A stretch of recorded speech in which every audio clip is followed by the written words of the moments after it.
Chapitre 37. Le sang maculait le siège de Will.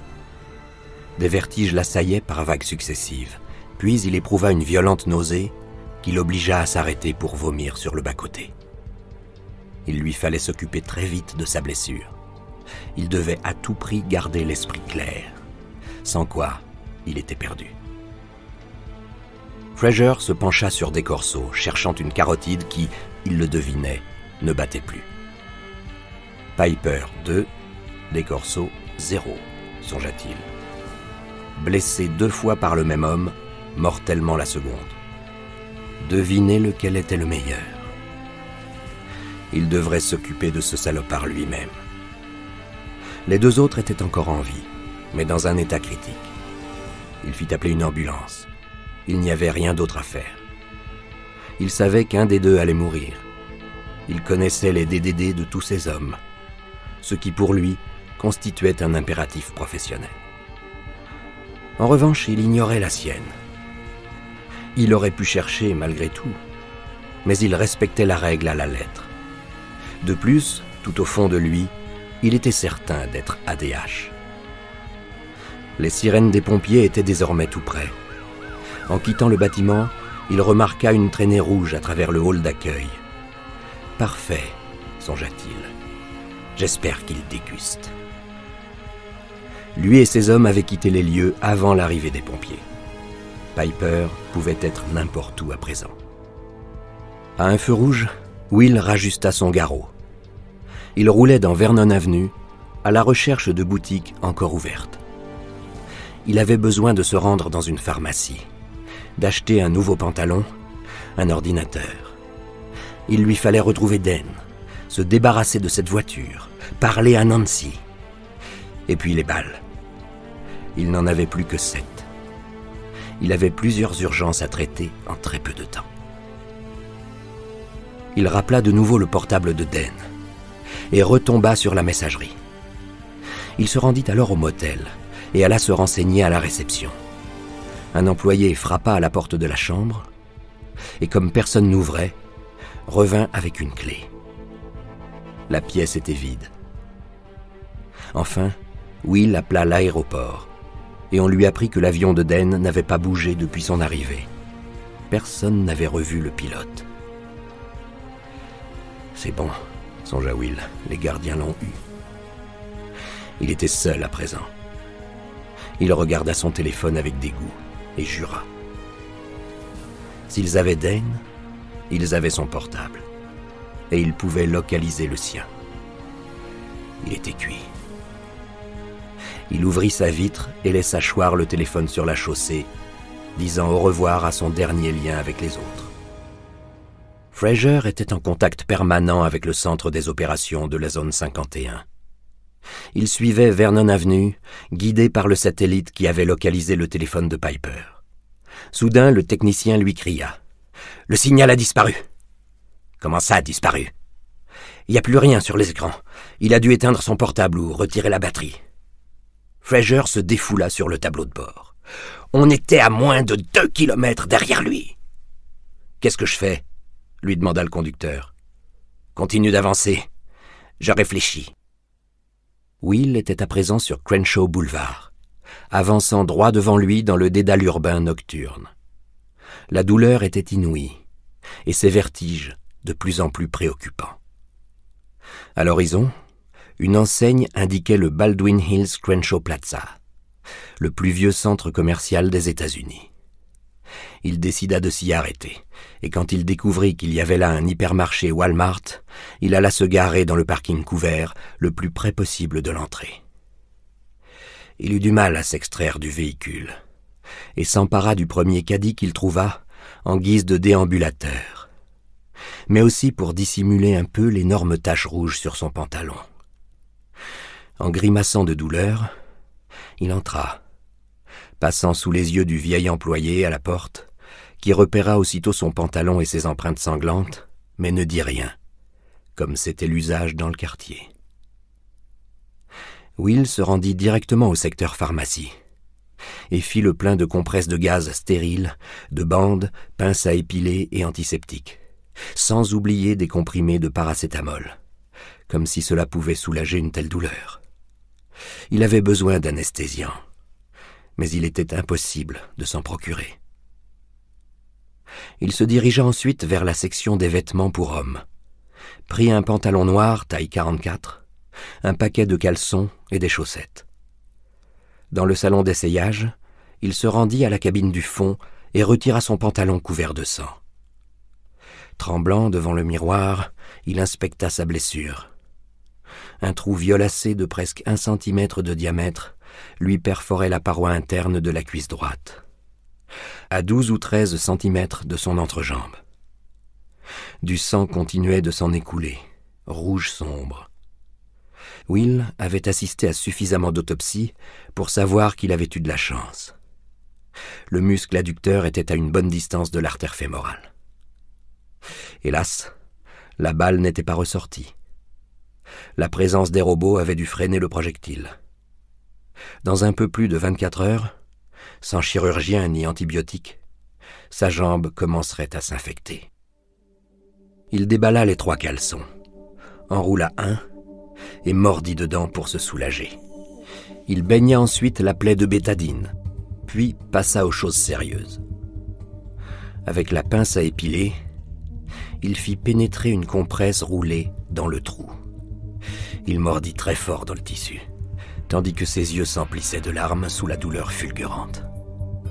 Il n'avait pas le choix. Il fallait arrêter l'hémorragie. Et pour ça, il était nécessaire qu'un caillot se forme.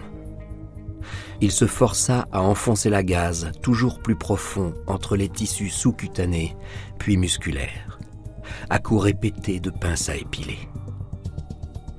Enfin, il s'arrêta, incapable de continuer. Imbiba la compresse de bétadine et enroula une bande bien serrée autour de la plaie. Puis il recracha le tissu du caleçon et s'écroula sur le sol, haletant. 1 minute plus tard, il était prêt à enfiler un pantalon propre. En sortant du salon d'essayage, il jeta ses vêtements souillés. La douleur était insoutenable, pourtant il dut la surmonter pour demander des renseignements à un vendeur au rayon informatique. « Bonjour, je cherche un ordinateur portable avec un port USB et une connexion sans fil. Quel est le moins cher ? » Ils ont tous plusieurs ports USB et une connexion sans fil. Très bien, dites-moi lequel est le moins cher. Nous avons un Acer à 498 $. Je le prends. Et donnez-moi un sac pour le ranger. La batterie est chargée ? Normalement, oui. Pourquoi ? Parce que j'en ai besoin tout de suite. Il y avait une borne de taxi près de l'entrée de l'hypermarché. Ses achats bien rangés dans son nouveau sac, avec l'ordinateur, Will s'installa avec peine sur la banquette arrière. Il posa la main sur sa cuisse et fut rassuré de constater que le sang n'avait pas encore transpercé le pansement. « Vous allez où ?» demanda le chauffeur. « À la gare routière. Mais arrêtez-vous d'abord devant une épicerie. »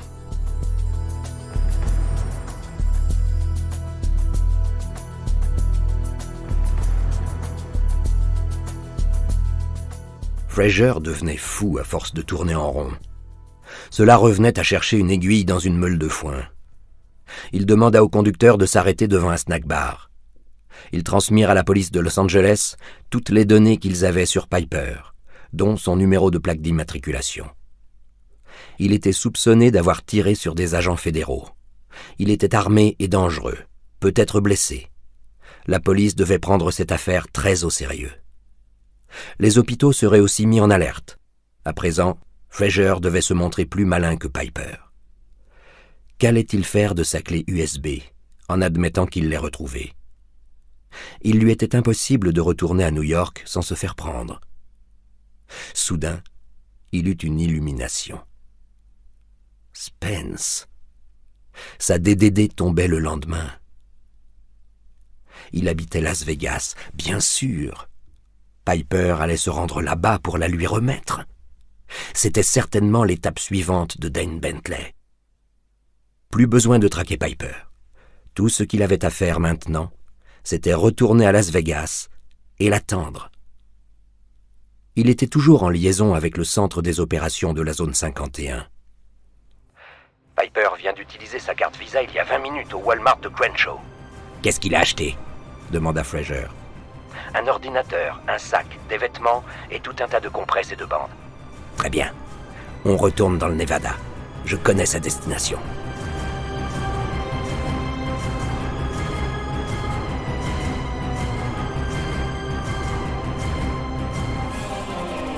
À la gare routière, Will paya son billet pour Las Vegas en liquide. Il lui restait quelques heures avant le départ, mais il ne voulait pas attendre sur place. Il avisa un snack qui vendait des beignets de l'autre côté de la rue. Il s'installa dans un recoin avec une grande tasse de café et un verre d'eau. L'eau vidée sous la table, il se versa une bonne rasade de Johnny Walker, mit 6 comprimés de paracétamol dans sa bouche et en quelques gorgées avala le tout. L'alcool atténua un peu la douleur, ou du moins le plongea dans une légère torpeur qui lui permit de se concentrer sur son nouveau portable. Il ne détectait aucun réseau. « Vous avez le Wi-Fi ?»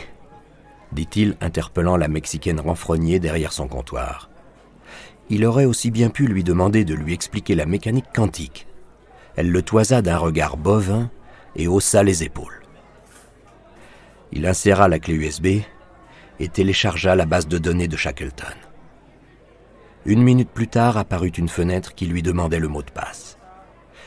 Il se le rappela aussitôt. Pythagore. Cela devait signifier quelque chose pour Shackleton. Mais quoi ? Il ne le saurait jamais. La base de données était prête à répondre à toutes ces questions. Il y avait un sentiment de toute puissance à pouvoir taper un nom et une information pour apprendre dans l'instant suivant la date à laquelle devait mourir cette personne.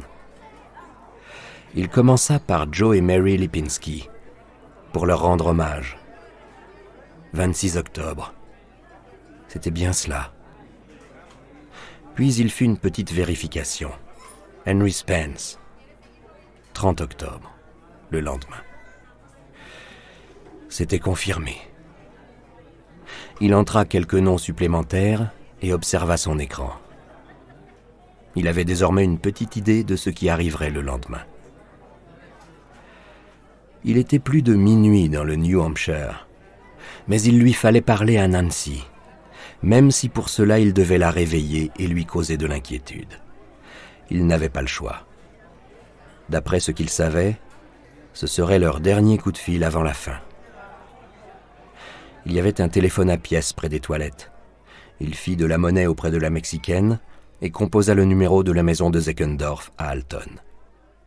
Les gardiens devaient disposer de tous les numéros de portable à carte qu'il avait appelés. Nul doute qu'ils étaient sur écoute. Celui-là, en revanche, il ne l'avait pas. Du moins, pas encore. En écoutant la sonnerie, il s'aperçut que le sang commençait à perler sur son nouveau pantalon. Nancy répondit, l'air tout à fait réveillé. « C'est moi. »« Will, comment vas-tu ? Où es-tu ?»« À Los Angeles. » Alors ? S'enquit-elle, d'un ton soucieux. « J'ai récupéré la clé, mais ça n'a pas été sans mal. » Que s'est-il passé ? Ils ont eu Den. Et il y a eu du grabuge. Will, tu es blessé ? J'ai reçu une balle, à la cuisse droite. Mais les bijoux de famille sont intacts. Mon Dieu, Will, il faut que tu ailles à l'hôpital. Impossible. Je vais prendre le car, je vais rejoindre Spence. Il sentait qu'elle réfléchissait. Derrière, il entendit Philippe. Je vais appeler notre bureau à LA. Le FBI te protégera. Surtout pas. Fraser le saurait tout de suite. Il doit avoir des antennes dans toutes les administrations fédérales. Non, je peux m'en sortir seul. Tu n'as pas l'air très vaillant. Eh bien, j'ai une chose à t'avouer. Quoi ? J'ai acheté du scotch. Nancy ? Oui. T'es en colère contre moi ? Tu trouves toujours le moyen de me mettre en colère. Non. Je veux dire, tu m'en veux ? Will, je t'aime. Je ne fais que t'entraîner dans des situations inextricables. Ne dis pas ça. Je veux être là en 2027 pour veiller sur toi et sur Philippe. Mais oui, mon chéri, tu seras là. Je le sais.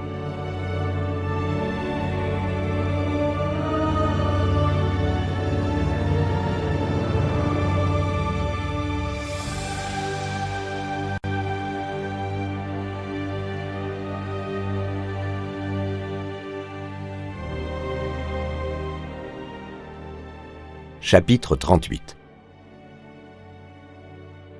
Si l'alternateur du car qui s'apprêtait à rallier Las Vegas au départ de Los Angeles n'était pas tombé en panne, l'issue du lendemain aurait pu être différente. Telle est la nature du destin, de la fatalité. Une variable en influence une autre, qui déteint sur une troisième, et ainsi de suite, selon une chaîne infinie et complexe, rappelant le principe des dominos. Au lieu de partir de LA à 22h30, le car demeura 4 heures de plus à la gare routière. Will passa les 6 heures de voyage à travers les ténèbres du désert, à biberonner sa bouteille, sombrant dans le sommeil quand l'alcool le ravissait enfin à la douleur. Il avait presque tout l'arrière du bus pour lui tout seul. La plupart des autres passagers avaient en effet préféré différer leur départ. Seuls quelques voyageurs très déterminés étaient restés, attendant que la réparation soit effectuée. Or, les gens qui se rendaient à Vegas en pleine nuit étaient du genre à s'occuper de leurs affaires. De temps à autre, Will se rendait aux toilettes pour rajouter une compresse dans la plaie et l'imbiber de désinfectant. Hélas, il saignait toujours et se sentait plus faible d'heure en heure. Il s'éveilla dans l'éclat feutré du matin, perclus de douleur, la bouche sèche, les tempes battantes. Il frissonnait. Il remonta le col de sa veste et se recroquevilla sur lui-même. À l'extérieur défilaient des étendues plates de terre sèche, agrémentées de maigres buissons. Il espéra que l'air conditionné tombe en panne, afin que la chaleur du désert envahisse le car, les prémices de l'infection. La dernière heure fut un véritable supplice, ponctué de nausées, de spasmes, et baigné dans une douleur permanente. Il grelottait, et la colère le raidissait. Finir cette mission serait un véritable bras de fer. S'il se laissait sombrer dans la souffrance, alors Fraser l'emporterait. Il ne pouvait le permettre. Il se concentra sur l'image de Nancy et de son fils, Philippe en train de téter, tandis que sa mère, rêveuse, regardait au dehors par la fenêtre de leur appartement. Voilà l'image qui se grava dans son esprit. Puis une autre image lui succéda, qui le fit éclater de rire. L'énorme camping-car de Spence. « Je veux cet engin !» s'écria-t-il. À travers les vitres teintées de vert, Las Vegas apparut à l'horizon, se dressant au milieu de la plaine infinie, cristalline, telle une cité d'émeraude. Il alla refaire une dernière fois son pansement. L'équipe de nettoyage qui vidait la poubelle des toilettes allait sans doute s'interroger sur ce qui avait bien pu se passer à bord du car cette nuit-là. Enfin, ils arrivèrent au terminal de Greyhound, près du Golden Nugget Casino, sur le côté du Strip, l'artère principale de Vegas. Will était le dernier. Sous l'œil soupçonneux du conducteur, il fit de son mieux pour descendre sans trop tituber. « Ça va, mon vieux ?»« Et ça va bien, » bredouilla Will. « Je suis en veine. » La chaleur du soleil le ragaillardit tout de suite. Il alla droit à un taxi et s'écroula sur la banquette arrière. « Emmenez-moi à Henderson, Sainte-Croix Street. »« Joli quartier, » répondit le chauffeur en le dévisageant. « J'en suis sûr, dépêchez-vous, et vous serez récompensé. »« Vous êtes certain que vous ne voulez pas plutôt que je vous emmène à l'hôpital ? » ?»« Non, je vais mieux que j'en ai l'air. Vous pouvez couper la clim ?» La dernière fois qu'il était venu à Las Vegas, il s'était promis de ne plus jamais y remettre les pieds. Cela remontait à un peu plus d'une année en arrière. Il était venu exprès pour interroger le patron d'une compagnie d'assurance-vie, Desert Life, dans le cadre de l'affaire Apocalypse. Il avait la bonne recette, les bons ingrédients, mais il les avait mis dans le mauvais ordre. Nelson Elder, le PDG, était bien mêlé à l'affaire, mais pas de la manière dont le pensait Will. Ensuite, il avait rendu une visite amicale à son vieux camarade de chambrée, Mark Shackleton. Et là aussi, l'expérience s'était révélée trompeuse. Ce voyage à Las Vegas, plein de faux-semblants, lui avait donc laissé une drôle d'impression. Mais de toute façon, pour être honnête, Il n'avait jamais beaucoup aimé cette ville. Cette fois, c'est sûr, ce serait la dernière. À cette heure, tout le monde se pressait vers le centre, au nord. Will allait au sud, et la circulation était fluide. Aussi arriva-t-il vite à Henderson.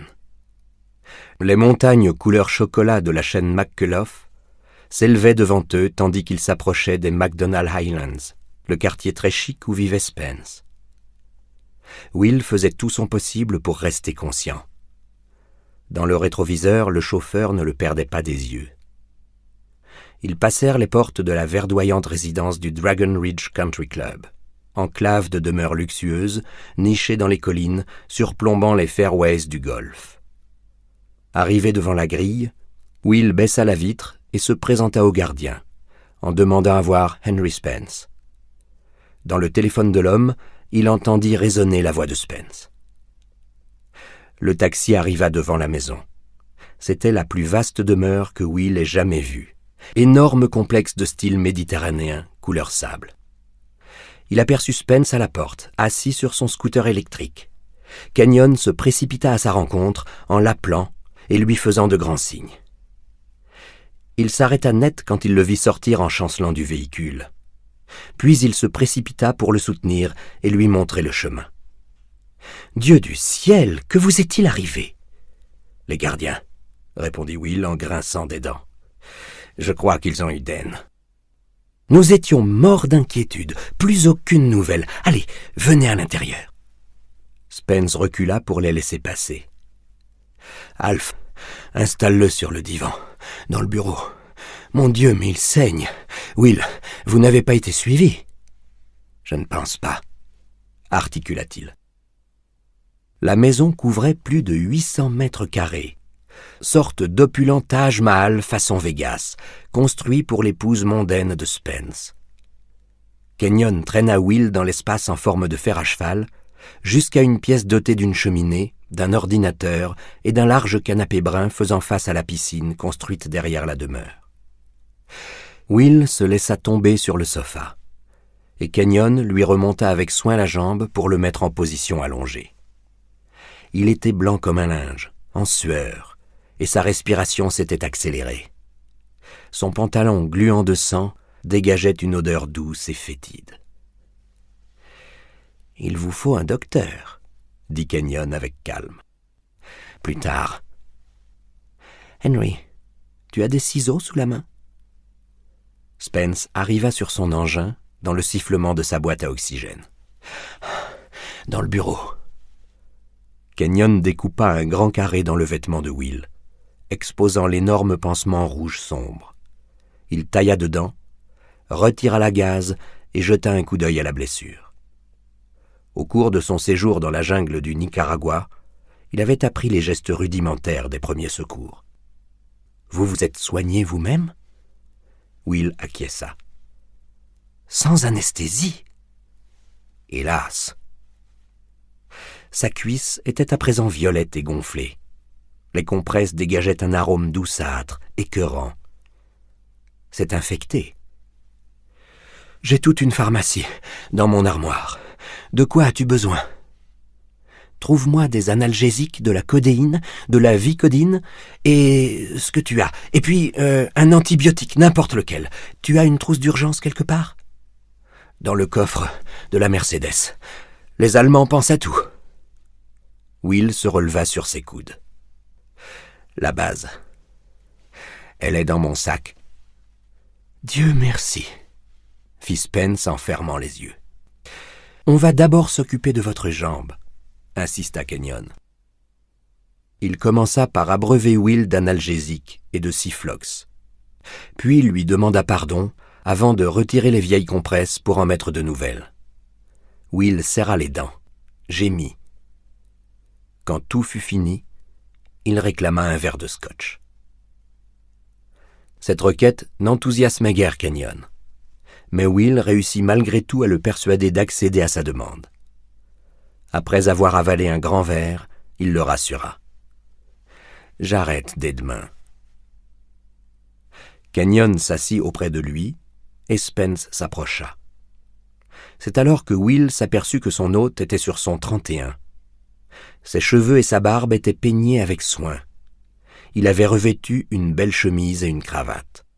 « Vous vous êtes fait beau, en quel honneur ?»« Eh bien, fit-il en souriant, je n'ai plus d'anniversaire à fêter. On célèbre le jour de ma mort. Alf a été adorable. Il m'a préparé des pancakes. Il a fait des projets pour toute la journée, même si je ne suis pas sûr de pouvoir participer à tout. Pizza et bière à midi. Cet après-midi, on va regarder Citizen Kane dans la médiathèque. Ce soir, steak au barbecue. Ensuite, je débrancherai mon oxygène pour fumer un cigare sur le patio. « C'est sûrement ce qui va te tuer », commenta Kenyon avec tristesse. « Désolé d'interrompre vos projets, » coupa Will. « Passez-moi mon sac. » Il sortit son ordinateur portable, et pendant que l'engin démarrait, leur raconta comment il avait retrouvé la clé USB, puis l'embuscade tendue par les gardiens à l'entrepôt. Il n'avait pas vu Fraser, mais il avait senti sa présence.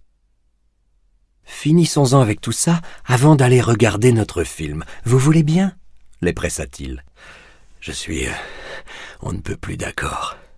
D'ailleurs, je sais déjà tout sur Rosebud. » Will ouvrit la base de données de Shackleton et entra le mot de passe.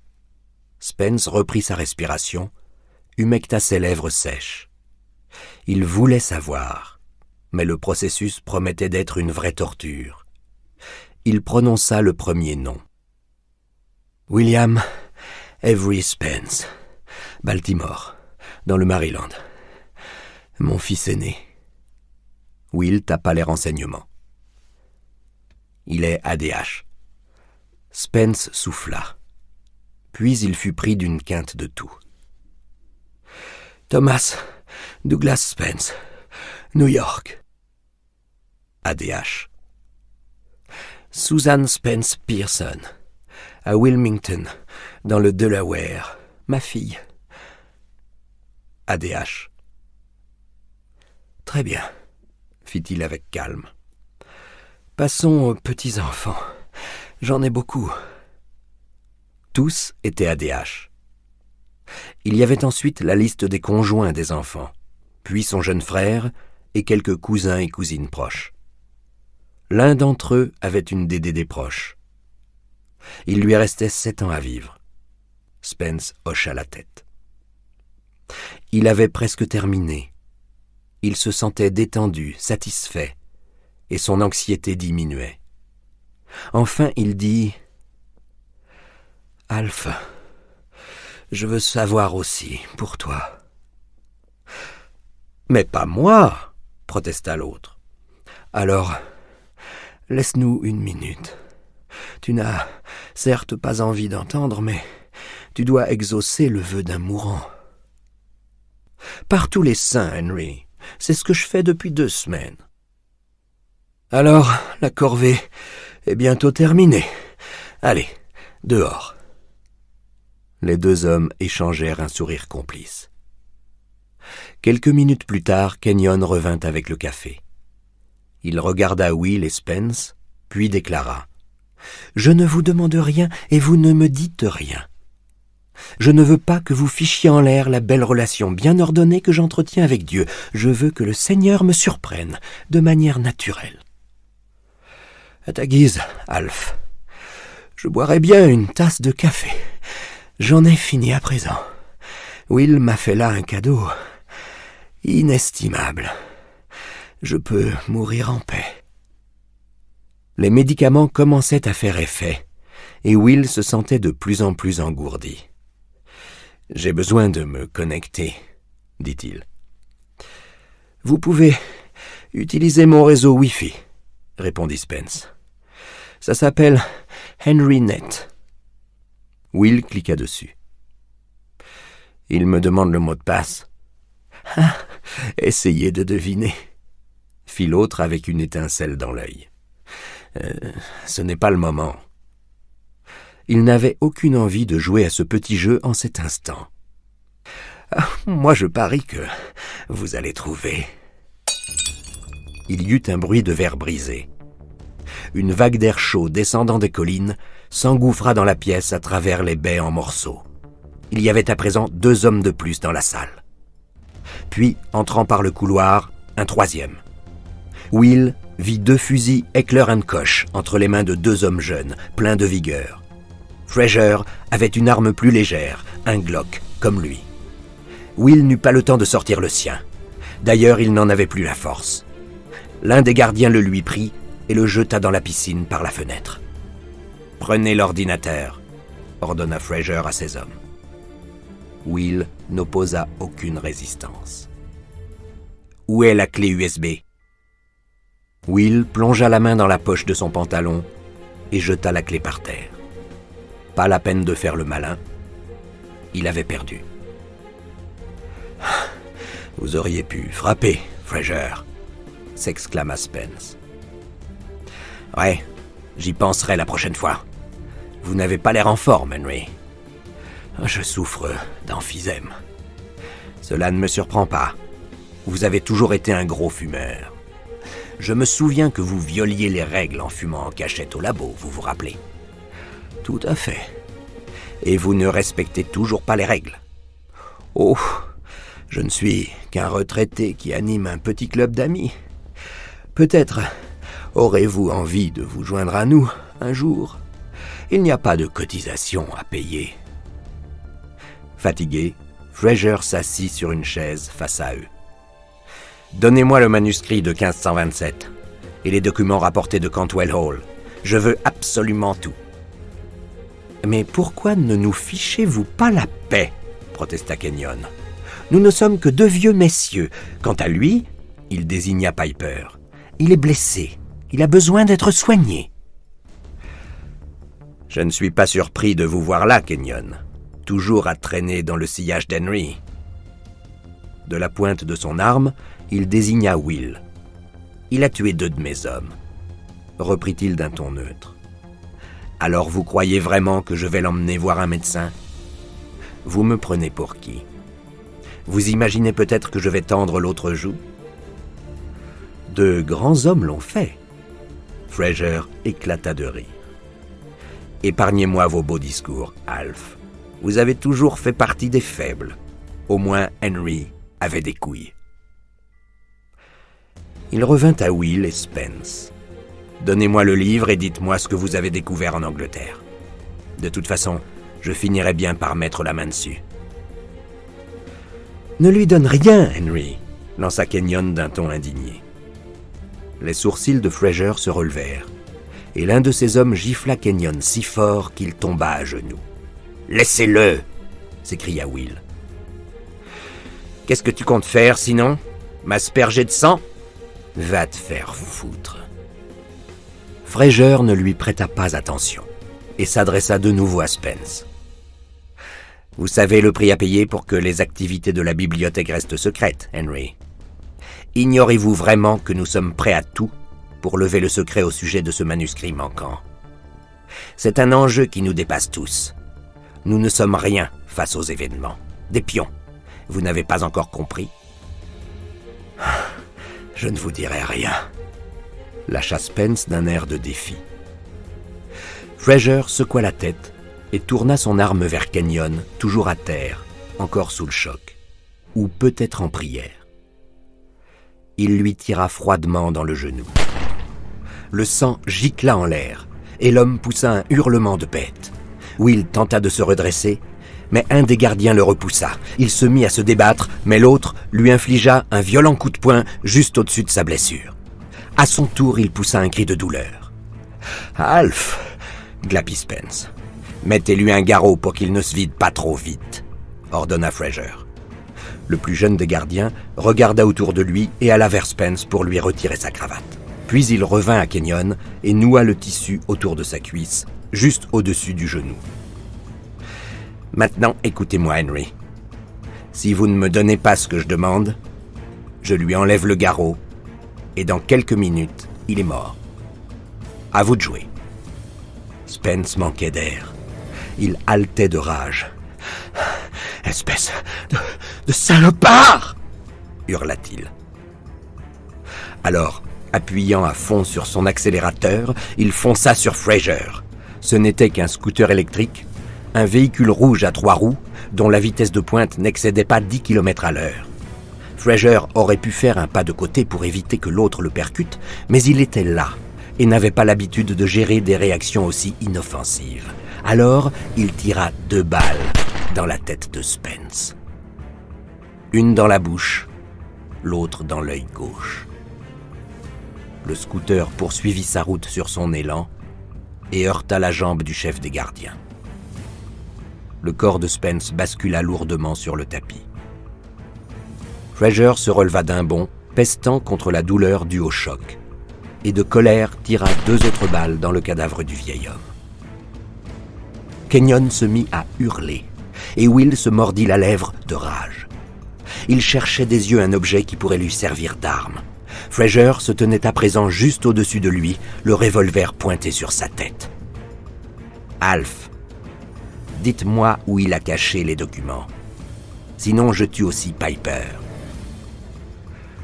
« Sauf qu'aujourd'hui, c'est pas mon jour, » fit sèchement Will. « Là, je n'ai rien à dire, » grommela Fraser. « Dans ce cas, tu vas avoir droit à mon 2e choix, » ajouta-t-il en visant désormais l'entrejambe du blessé. « Ne lui dites rien !» cria-t-il à Kenyon. « Allons, fais pas le con !» C'est alors que le regard de Will rencontra ce qu'il désirait. Son brusque sourire déconcerta Fraser. « Je te le répète, moi je ne mourrai pas aujourd'hui, » insista Will. « Tu l'as déjà dit. Mais toi, oui. » Un rictus s'esquissait sur les lèvres de Fraser quand sa tête explosa dans un geyser de sang et de cervelle. Quand son cadavre s'effondra à terre, Nancy avait déjà tiré une seconde fois, manquant de peu le gardien qui se tenait près de Kenyon. Elle faisait feu depuis la baie vitrée en morceaux, flanquée de John Mueller et de Sue Sanchez. Et tous 3 s'évertuaient à comprendre le chaos qui régnait dans la pièce. Will se laissa glisser du canapé, tout en enroulant les bras autour des jambes du gardien qui se tenait près de lui. Tandis qu'il essayait de se dégager, celui-ci tira une rafale avec son fusil automatique, atteignant Mueller à l'abdomen. Blessé, l'autre recula en titubant et réussit à riposter par une demi-douzaine de coups avant de tomber dans la piscine.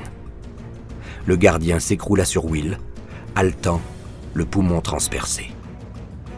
Son partenaire se retourna pour l'aider, et le voyant à terre, il dirigea son arme sur Will, prêt à tirer. Sue et Nancy furent plus promptes. Le gardien s'écrasa sur la table basse, comme un poids mort. Nancy bondit auprès de son mari, tandis que sa supérieure sécurisait les lieux, repoussant les armes loin de leurs propriétaires, s'assurant que ces derniers étaient bien hors d'état de nuire. « Will, tu vas bien ?»« Nom de Dieu, Nancy, tu es venue. » Mais Sanchez avait besoin d'elle pour tirer Mueller hors de la piscine ensanglantée. Les 2 femmes firent le plus vite possible. Hélas, il était déjà trop tard. Sue sortit son portable et appela le SAMU, hurlant qu'elle était du FBI et qu'elle avait besoin de toutes les ambulances disponibles. Will se traîna près du casque de Fraser, attiré par un murmure à peine audible. Il écouta. On entendait une voix lointaine qui s'enquérait de leur position. « Qui est-ce qui parle ?» demanda-t-il. « Qui est sur cette fréquence ?»« Fraser est mort, les autres ne sont pas brillants. »« Qui êtes-vous ?»« Alors, il fait beau à la zone 51 ?» Silence radio. « Très bien. À présent, vous allez m'écouter. Ici Will Piper. Dites au secrétaire à la marine, dites au secrétaire à la défense et dites à votre foutu président que tout est fini et que ça saute. » Il jeta les écouteurs par terre et les écrasa de rage. Nancy revint près de lui. Ils s'étreignirent un moment, mais ce n'était ni le lieu ni le moment pour de longues étreintes. « J'arrive pas à croire que tu sois venu. » J'ai appelé Sue. Je lui ai raconté que tu avais des ennuis, qu'on ne pouvait faire confiance à personne. Sanchez tremblait, subissant le contre-coup de ce qu'elle venait de vivre. Elle essayait d'empêcher Alf Kenyon de sombrer dans le coma. Will s'agenouilla à côté de lui et lui prit la main. « Vous ne mourrez pas aujourd'hui, Alf. et même pas avant un bon moment. Celui-ci acquiesça en faisant la grimace. Will se retourna vers Sue. « Merci. » Il n'avait pas besoin d'en dire plus. La lèvre inférieure de Sanchez tremblait. « Personne n'a le droit de s'en prendre aux membres de mon équipe. Nous nous protégeons les uns les autres. J'ai sauté dans un jet à Teterboro, puis nous sommes allés chercher Nancy dans le New Hampshire. Nous avons volé toute la nuit. Nous venons juste d'arriver. Muller est mort. »« Je suis navré, » répondit Will, et il était sincère. Soudain, une pensée lui traversa l'esprit. Si le car n'était pas tombé en panne, il serait arrivé à destination beaucoup plus tôt, trop tôt pour être sauvé. C'était écrit, songea-t-il. Nancy se tenait à présent au-dessus du cadavre de Fraser. « C'est lui, l'assassin de mes parents ?»« Ouais. »« Très bien. » »« Où est Philippe ?»« Je l'ai laissé à Laura et Greg, à la maison du lac. Il faut que je les appelle. » Avec l'aide de sa femme, Will se réinstalla sur le canapé. Une autre équipe de gardiens va bientôt débarquer et ça va péter à nouveau, il faut qu'on fasse vite. Que puis-je faire ? Will se tourna vers Kenyon. Où Henry a-t-il rangé les papiers des Cantwell ? Lui demanda-t-il en lui prenant à nouveau la main. Tiroir du bas, là. Nancy fonça vers le bureau. Les feuilles de parchemin étaient rangées dans un simple dossier posé par-dessus le manuscrit de 1527. S'y trouvait aussi l'épître de l'abbé Félix, les lettres de Calvin, Nostradamus, et cette page où était griffonnée une date, 9 février 2027. Finis dierum. « Je pense qu'il y a un scanner sur l'imprimante », s'interrogea Will à voix haute en désignant l'engin près de l'ordinateur du bureau. C'était le cas. Un instant plus tard, les pages défilaient à toute vitesse. Will fit ainsi scanner tous les documents par Nancy, puis les enregistra dans la clé USB récupérée dans la poche de Fraser. Ensuite, il ouvrit son ordinateur portable, y inséra la clé et cliqua sur le réseau HenryNet. On distinguait dans le lointain le bruit des sirènes. « Alf, quel est le mot de passe d'Henry » Sanchez le secoua doucement. « Il s'est évanoui. » Will se frotta les yeux et réfléchit un moment. Puis il tapa 2027. Bingo. Tandis que les ambulances se rapprochaient, Will écrivait un bref courriel accompagné de plusieurs pièces jointes. « Greg, mon vieux, ta vie ne sera plus jamais la même, songea-t-il. D'ailleurs, c'est vrai pour nous tous. » Nancy l'aida à se remettre debout et se dressa sur la pointe des pieds pour l'embrasser, seul moyen pour elle d'atteindre sa bouche. « Tu vas prendre le manuscrit et les papiers, » déclara Will. « Il faut que j'aille à l'hôpital, et après, je veux rentrer à la maison avec toi. Dans cet ordre. »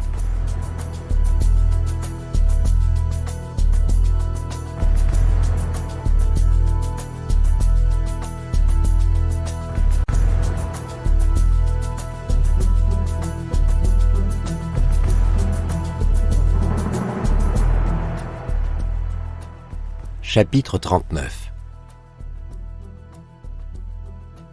La seule chose qui prenait son temps autour de Will, c'était le goutte à goutte, qui petit à petit laissait s'écouler les antibiotiques dans ses veines. Allongé dans son lit à l'hôpital presbytérien de New York, en ce lundi soir, il savourait un rare moment de solitude. Dès l'instant où les ambulances et la police étaient arrivées chez Spence, à Henderson, il avait sans cesse été entouré de médecins, d'infirmières, de flics, d'agents du FBI, sans oublier l'équipe veillant au transport des blessés par avion qui lui avait pris la tête pendant tout le voyage de Las Vegas à New York. Sa chambre avait une vue sublime sur l'East River. S'il s'était agi d'un appartement, il aurait été hors de prix. Malgré tout, pour la première fois, son minuscule 2 pièces lui manquait. C'était là que se trouvaient sa femme et son fils. C'était un moment de calme avant la tempête. Une robuste petite infirmière était venue lui faire sa toilette aux gants, façon lavage de voiture. Il avait avalé tout son plateau repas en regardant le sport à la télé pour se persuader que tout était redevenu normal. Nancy allait bientôt arriver, avec une chemise et un pull, en prévision de l'interview diffusée en direct à la télévision. Un cordon d'agents du FBI protégeait sa porte ainsi que l'accès à son étage. Des employés du département de la Défense et de la CIA faisaient tout leur possible pour essayer d'entrer en contact avec lui, tout comme le procureur général, en guerre contre ses homologues du Pentagone et du département de la Sécurité intérieure. Pour l'instant, le FBI tenait bon. Le monde ne s'attendait pas à la nouvelle incroyable qui déferla dans les rues, les boîtes aux lettres, sur le pas des portes et sur le web, en ce paresseux dimanche matin, quelques heures avant la nuit d'Halloween. La une du Washington Post assénait une histoire si rocambolesque que les gens pensèrent aussitôt que le vénérable journal était victime d'un canular. Le gouvernement américain possède une immense collection de manuscrits du Moyen Âge qui prédit les dates de naissance et de décès jusqu'en 2027.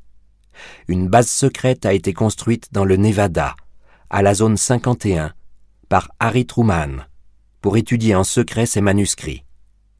Origine des livres, un monastère anglais. Tout est parti de l'affaire Apocalypse, par Greg Davis, en exclusivité pour le Washington Post. Pourtant, ce n'était pas un canular. L'article était très documenté. Il citait abondamment Will Piper, un ancien agent spécial du FBI qui avait été chargé de l'enquête dans l'affaire Apocalypse. Celui-ci racontait comment un informaticien nommé Mark Shackleton, chercheur à la zone 51, avait orchestré la vague fictive de crimes qui avait frappé New York l'année précédente, et comment le gouvernement avait depuis une 60aine d'années mis en place une couverture afin de protéger sa base secrète. Le Post avait en sa possession une copie de la base de données concernant la population des États-Unis jusqu'en 2027.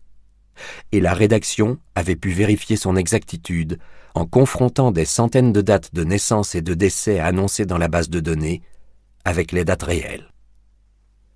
Il détenait aussi un ensemble de lettres écrites entre le XIVe et le XVIe siècle qui permettaient d'éclairer l'origine des manuscrits et les replaçaient dans le contexte historique.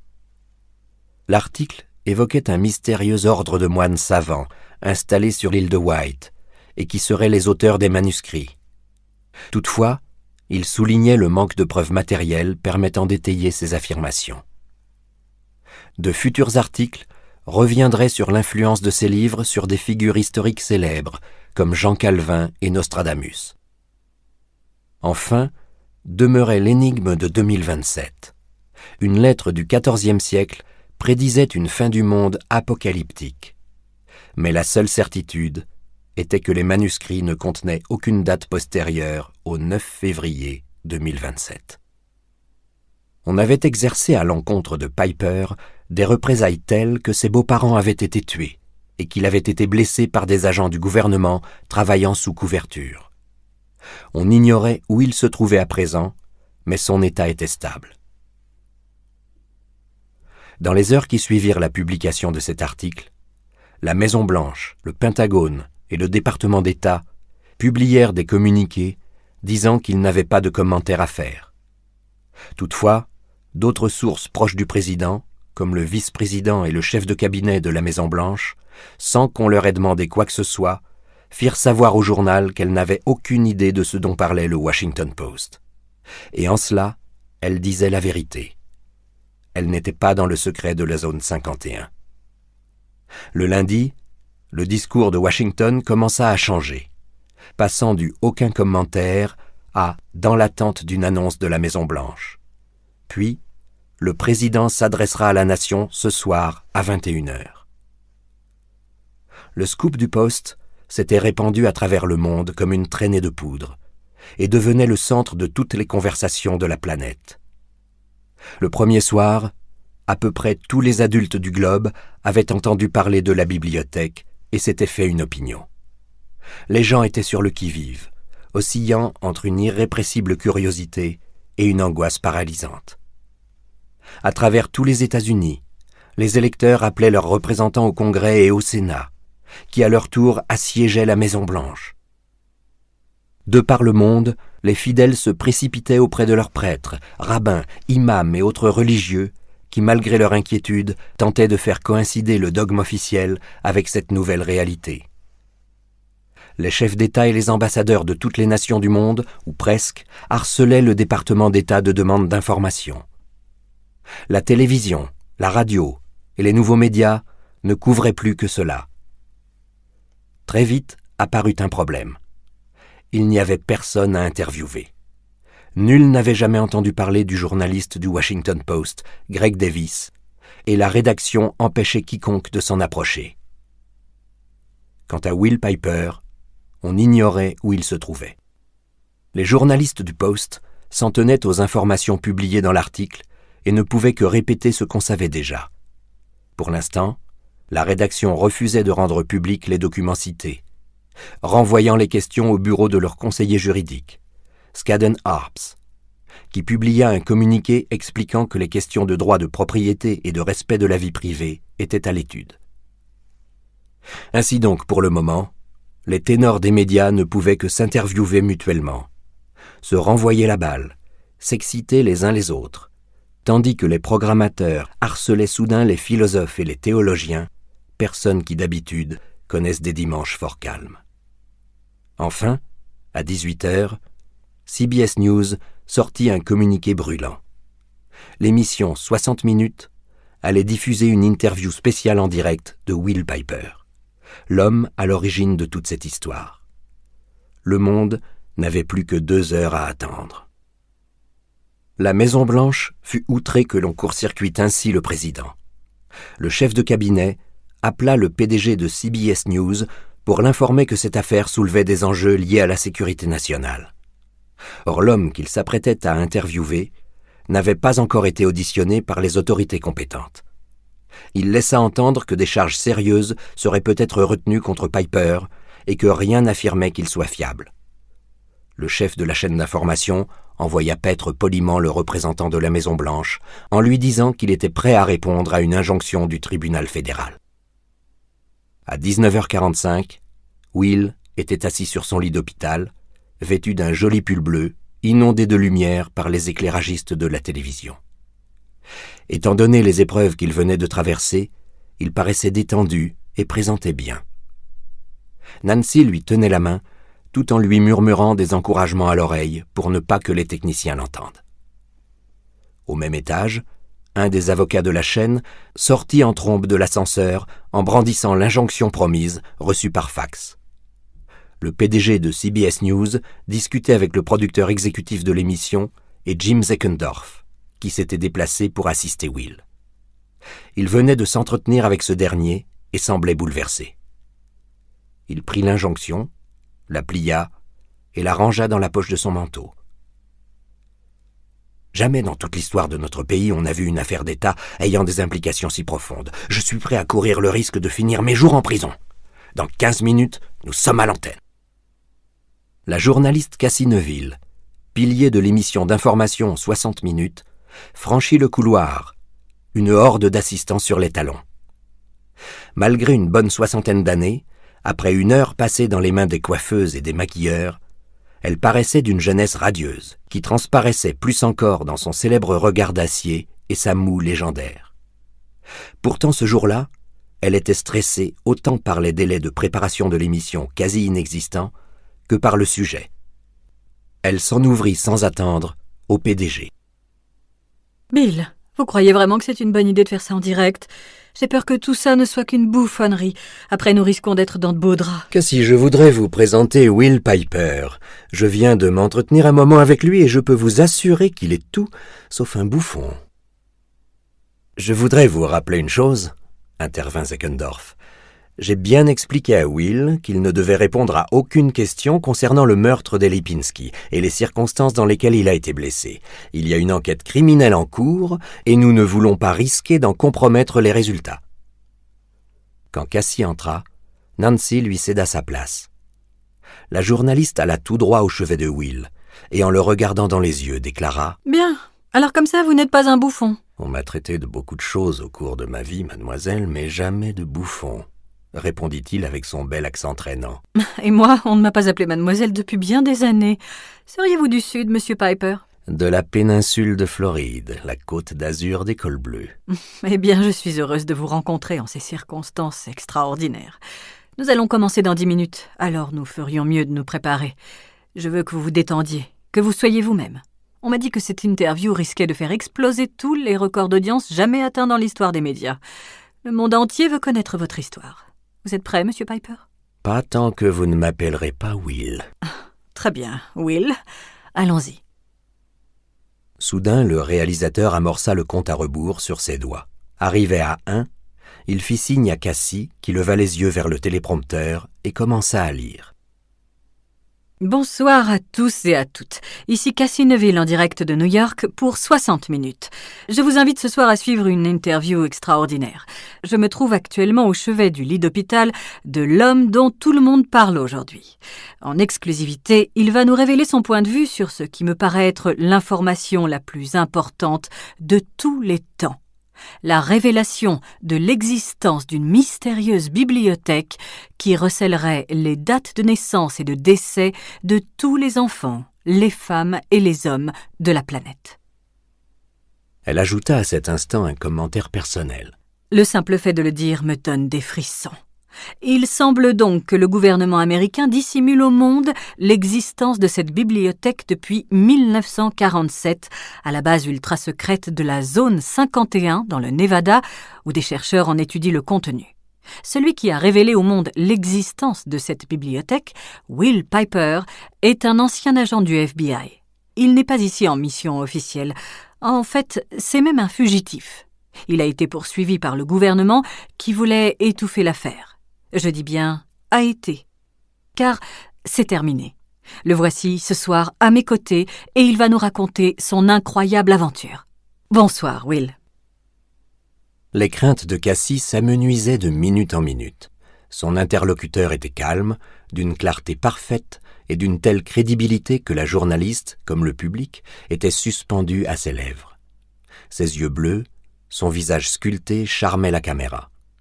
Il n'y avait qu'à voir les réactions de Cassie pour comprendre qu'elle était conquise. Une fois les faits établis, elle voulut savoir quels étaient les sentiments de Will à l'égard de la bibliothèque, comme s'il était un représentant universel de tous les humains. Mon frère John est brutalement décédé suite à une rupture d'anévrisme l'an dernier, dit-elle, une larme dans les yeux. Quelqu'un connaissait-il la date de son décès, ou du moins aurait-il pu la communiquer à l'avance? Eh bien, c'est ce que je crois. Cela me met en colère. Je comprends. Pensez-vous que sa famille aurait dû en être informée? Que lui-même aurait dû le savoir? Ce n'est pas à moi de le dire. Je ne suis pas une autorité morale. Mais il me semble que si le gouvernement détient cette information, il devrait la communiquer aux personnes qui le souhaitent. Et si elle ne le souhaite pas? Eh bien, il ne faut forcer personne. Avez-vous cherché pour vous-même? Oui. Je ne mourrai pas avant 2027. Et si vous aviez découvert que votre date de décès tombait la semaine prochaine, le mois d'après ou l'année suivante? Je pense que chacun réagirait selon sa propre personnalité. Moi, j'essaierais de vivre pleinement chaque jour. Qui sait, peut-être que ce serait alors la meilleure période de ma vie. Elle sourit et acquiesça. 2027. Vous dites que les dates s'arrêtent en 2027? En effet, le 9 février 2027. Pour quelle raison? Personne n'est sûr de rien. On a évoqué une catastrophe d'ampleur apocalyptique. Il faudrait se pencher sur la question, commenta-t-il d'un ton neutre.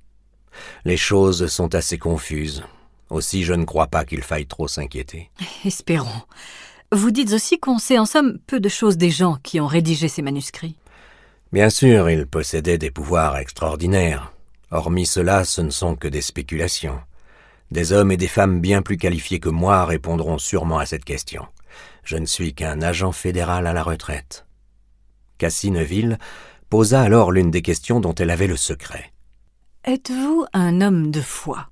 J'ai été élevé dans une famille baptiste, mais je ne suis guère religieux. Puis-je vous demander si vous croyez en Dieu? Certains jours plus que d'autres, j'imagine. L'existence de la bibliothèque change-t-elle quelque chose pour vous? Cela m'incite à penser qu'il y a des choses en ce monde que nous ne comprenons pas. Cela n'a rien de surprenant, en fait. Quelle a été votre réaction personnelle quand vous avez appris l'existence de la bibliothèque? Comme la plupart des gens, j'ai été bouleversé. Et je ne m'en suis pas encore remis. Parlez-moi de Mark Shackleton, cet employé du gouvernement qui a volé la base de données et qui a été grièvement blessé par des agents fédéraux. Je le connaissais depuis l'université, j'étais présent quand on lui a tiré dessus. C'était un petit homme triste, minable même. Qu'est-ce qui l'a poussé à monter de toutes pièces l'affaire Apocalypse? La cupidité, je le crains. Il disait qu'il voulait une vie meilleure. La cupidité? Oui. C'était un type très intelligent, il aurait pu réussir. Si vous ne l'aviez pas démasqué. J'avais de l'aide, ma partenaire, l'agente spéciale Nancy Lipinski. Il la chercha du regard parmi les caméras et lui sourit. Elle est devenue ma femme. Elle a beaucoup de chance. Fineville, avec coquetterie. Donc, le gouvernement américain ne souhaite pas que nous ayons connaissance de la bibliothèque. C'est assez évident, oui. Et des gens au sein du gouvernement étaient prêts à tuer pour protéger ce secret. Il y a eu des morts. Et vous étiez une des cibles. En effet. Est-ce pour cette raison que vous avez porté l'affaire sur la place publique? Il se rapprocha d'elle autant qu'il le put. Écoutez-moi bien. J'aime mon pays. J'étais agent du FBI. Je crois en l'ordre, en la loi et en notre justice. Le gouvernement ne peut à la fois être juge, jury et exécuteur, même lorsqu'il protège des données classées secret défense. J'ai toutes les raisons de croire qu'il m'aurait fait taire de manière définitive, ainsi que ma famille et mes amis si je n'avais pas agi comme je l'ai fait, car ils ont tué des gens en essayant de m'éliminer. Je préfère remettre mon destin entre les mains de mes concitoyens. On m'a informé du fait que vous ne parleriez pas de ce qui est arrivé au Lipinski, ni dans quelles circonstances vous avez été blessé. Vous commencez à récupérer, n'est-ce pas? Ouais. J'imagine que tout finira par s'arranger. Et Dieu merci, je vais m'en sortir. Lors des conférences de presse que vous avez données à l'époque de l'affaire Apocalypse, pour épeler votre nom, la presse écrivait « Piper, P-I-P-E-R », comme piper les dés. Vous pensez vraiment que les dés sont pipés? Je déteste les jeux de hasard. Et encore plus les dés. Vraiment, je ne sais pas. Est-ce nous qui construisons notre destin? Ou bien tout est-il construit d'avance? Je ne suis ni philosophe ni théologien. Dites-moi, pourquoi avoir révélé toute cette incroyable affaire à ce très jeune journaliste du Washington Post qui a écrit ce remarquable article paru à la une hier? C'est mon gendre. J'ai pensé que ça pourrait donner un coup de pouce à sa carrière. Quelle honnêteté! S'écria-t-elle en éclatant de rire. Très bien, Will. Reprit-elle plus sérieusement. Quelques mots pour terminer. Que faut-il faire maintenant? Le public va-t-il avoir accès à la bibliothèque? D'ailleurs, le devrait-il? Vous feriez mieux de poser les 2 premières questions au président tout à l'heure. Pour ce qui est de rendre tout cela public, je dirais... Réunissez quelques personnes sages et intelligentes de par le monde et laissez-les réfléchir. Ce n'est pas à moi de décider, c'est aux gens. Quand les lumières s'éteignirent, qu'on eut retiré son micro à Will, Nancy sortit de l'ombre, l'enlaça et le serra à l'en étouffer. Oh, les a eus, ces salopards. Ils ne peuvent plus rien faire contre nous. On s'en est sortis. Le président des États-Unis fit un bref discours en insistant sur les thèmes de la sécurité nationale, des dangers que représentaient certaines puissances étrangères pour le pays et l'importance vitale des services secrets. Il reconnut indirectement l'existence de la zone 51 au sein de la galaxie des services de renseignement et promit de consulter le Congrès et les chefs d'État du monde dans les jours et les semaines à venir.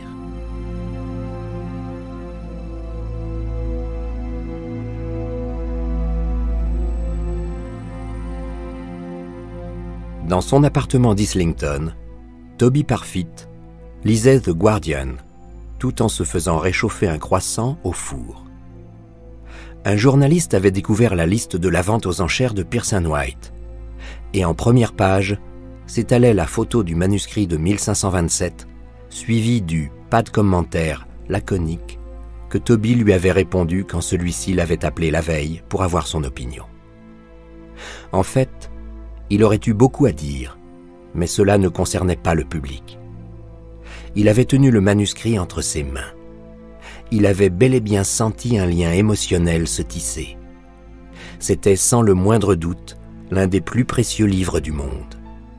Or, on venait de découvrir que la feuille de garde recelait un sonnet de Shakespeare. 200 000 livres. Il l'avait laissé partir pour une bouchée de pain.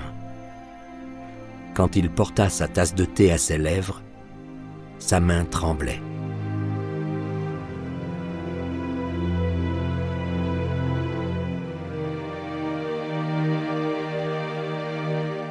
Au bout de quelques jours, le Washington Post annonça que nul n'aurait accès à leur copie de la base de données tant que n'aurait pas abouti la demande fédérale déposée auprès du tribunal pour la récupérer.